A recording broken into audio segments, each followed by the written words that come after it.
Walang masarap at walang alat.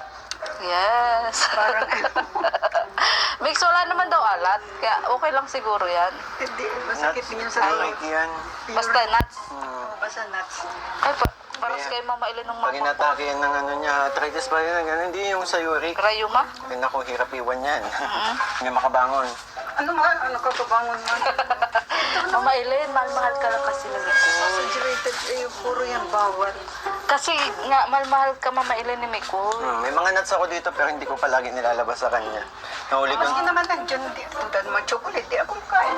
ang bawal. Mga Masyado. matatamis. Siyempre, Mama Ellen, minsan, makakala ni Miko pumupuslit-puslit ka dyan.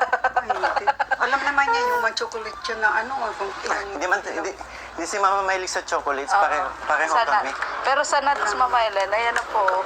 Ay, kapag alam kong masama, tulad ng mani, maski gusto mo kumain sa kami, extremely cold ko, ay, na-control ako talaga.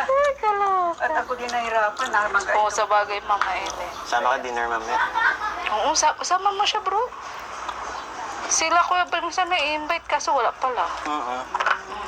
Sumubing up po baga, ano masabi mo, Mama Ellen, kay Krista? Ay, siyempre happy ako parang kanya. At nagkaano siya, makakatapos na siya, madali na. Di ibig sabihin, malapit na din. 2 years pang maghintay si Mikoy.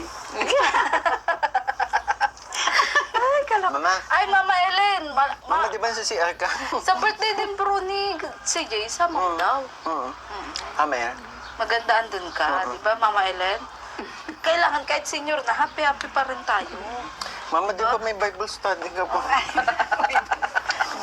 O sige na, Mama Ellen, nagkakain ka, Mama Ellen. Natatakot ako, baka ako naman sabi. Sige po. Ayan, telinga.